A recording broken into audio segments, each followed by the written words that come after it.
안녕하십니까, 박사입니다. 경주 에이펙 사이드라인인 부산에서 트럼프는 시진핑을 만나 타이완 이슈를 꺼내지 않았습니다. 정치 분석가들은 대체로 트럼프가 이미 시진핑과 타이완을 암묵적으로 거래한 것으로 보고 있습니다.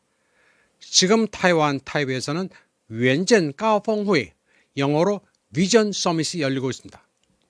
2003년부터 타이완에서 열리는 연례 국제정치 세미나입니다.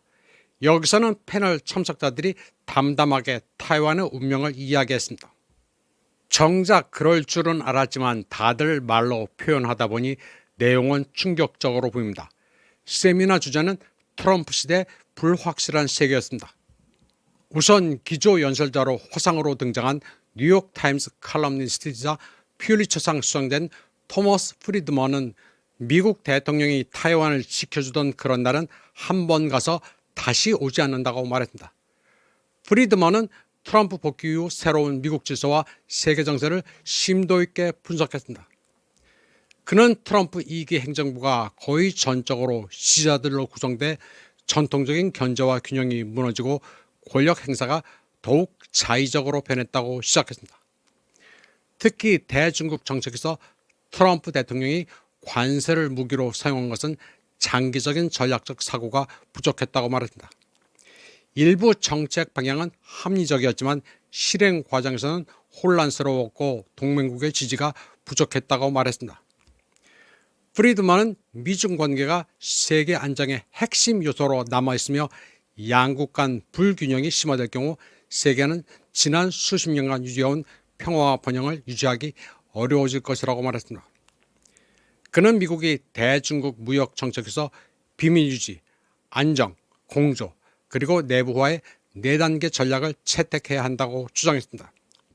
프리드먼은 첫째, 조용히 심지어 비밀리에 진행돼야 한다면서 어느 날 아침 갑자기 145%의 관세를 제한했다가 다음날 인하하는 식으로 중국 지도부를 당황하게 해서는 안 된다고 했습니다. 둘째, 중국에 관세를 부과하려면 시진핑 주석이 보복할 수 있는 지렛대가 무엇인지 이해하는 것이 좋은데 그런 게 없었다고 시작했습니다.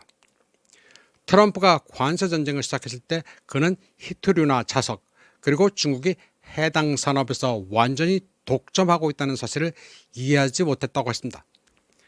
또한 중국이 원한다면 전 세계, 특히 미국 전역의 정밀 제조업을 완전히 마비시킬 수 있는 능력이 있다는 사실도 이해하지 못했다고 말했습니다. 프리드먼은 세 번째로 세계 2위 경제 대국이며 인구 대국인 중국을 상대하려면 동맹과 집단적 행동이 필요했었다고 말했습니다. 그러나 트럼프는 동맹을 구축하는 데 실패했으며 모든 동맹국과 중국에 동시에 관세를 부과했다고 주장하는 바람에 협상력이 크게 약화됐다고 시작했습니다. 그는 마지막으로 국내 전략도 필요한데 그게 부재했다고 말했습니다. 중국 같은 국가에 대한 경쟁력을 향상시킬 시간을 벌기 위해서는 연구, 교육, 그리고 세계에서 가장 숙련된 인력 유치에 투자해야 한다고 말했습니다. 그러나 트럼프는 이를 무시했으며 미국 대학의 연구 자금을 대폭 삭감했다고 시작했습니다. 그리고 세계에서 가장 뛰어난 인재, 특히 중국 학생들에게 미국 땅에서 나가라고 쫓아냈으며 H-1B 비자를 통해 고도로 숙련된 인재를 미국으로 유치하려는 기업들의 비용을 크게 증가시켰다고 말했습니다. 프리드먼은 트럼프의 전략이 무계획적이라면서 오늘날 세계에서 미중 관계보다 더 중요한 관계는 없다고 말했습니다. 그는 미중 정상이 현재처럼 6개월에 한 번씩 2시간만 만나는 것이 아니라 매주 전화통화를 할 수 있도록 최선을 다해야 한다고 말했습니다. 그는 어느 나라도 단독으로 중국과의 경쟁에서 이길 수 없다면서 두 강대국 간의 대립은 세계 발전에 기여하지 못한다고 말했습니다. 자유무역이 여전히 존재할 수 있느냐는 질문에 프리드먼은 그해져서 세계는 평평하다를 인용했습니다. 그리고 기술과 인터넷이 세계를 더욱 상호 연결시키고 있으며 무역 장벽이 높아지고 있음에도 불구하고 세계는 그 어느 때보다 평평해졌다고 시작했습니다. 그는 소셜미디어 플랫폼과 AI 기술 등 혁신이 놀라운 속도로 세계 통합을 촉진하는 사례를 언급했습니다. 그는 중국 학생이 VPN을 통해 챗GPT를 사용할 수 있다면 세계는 평평하지 않겠느냐는 농담도 던졌습니다. 그는 트럼프와 시진핑을 비롯한 세계 지도자들이 우리 시대의 핵심 현실, 즉 상호 의존은 더 이상 선택이 아니라 공동의 운명이라는 점을 이해해야 한다고 경고했습니다. 타이완 문제와 관련해 프리드먼의 조언은 특히 직설적이었습니다. 그는 현재 미중 관계 긴장 상태를 고려할 때 타이완은 어떠한 공격적인 행동도 피하고 경제 발전과 산업적 이점을 가장 효과적인 자위 수단으로 유지해야 한다고 주장했습니다. 그는 트럼프가 뉴욕이 침공당하더라도 타이완은 말할 것도 없고 뉴욕을 보호할 수 있을지조차 확신할 수 없다고 직설적으로 말했습니다. 그는 타이완이 고슴도치 전략을 채택해야지만 동시에 불필요한 갈등을 유발하지 않도록 낮은 자세로 평화를 유지해야 한다고 촉구했습니다. 그는 타이완에 있어 최선의 방어는 무기가 아니라 대체 불가능한 경제력이라고 조언했습니다. 그는 타이완이 글로벌 기술 공급망에서 중요한 역할을 계속 수행할 것을 촉구하며 침착함을 유지하고 최고의 타이완이 되어야 더 많은 선택권과 안보를 확보할 수 있을 것이라고 말했습니다. 프리드먼은 미국 대통령이 타이완을 무조건적으로 지지할 것이라고 확신하는 시대는 끝났다고 시작하며 결론을 내렸습니다.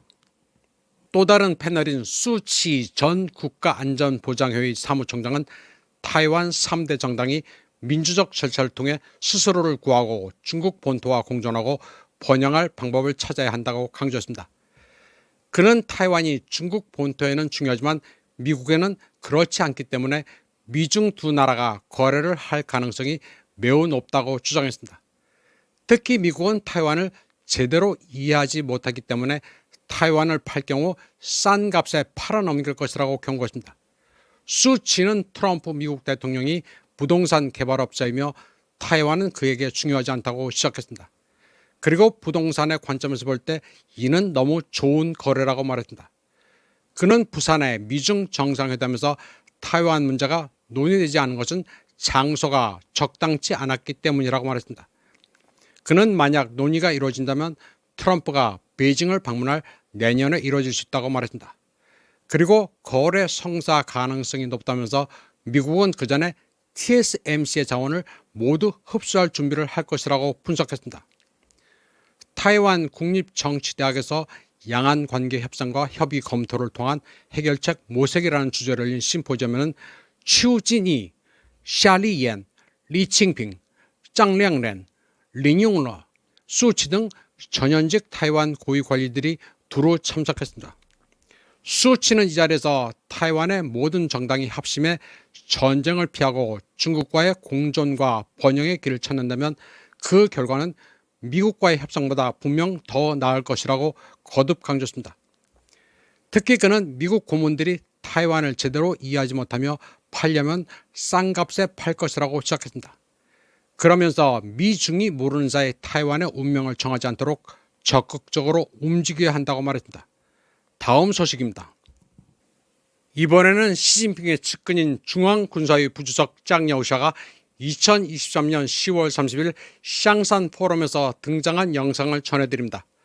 국방부장 리쌍프가 숙청된 직후 짱 여우샤는 샹산 포럼에서 대국 책임과 글로벌 안보 협력에 대해 패기 있게 발언했습니다.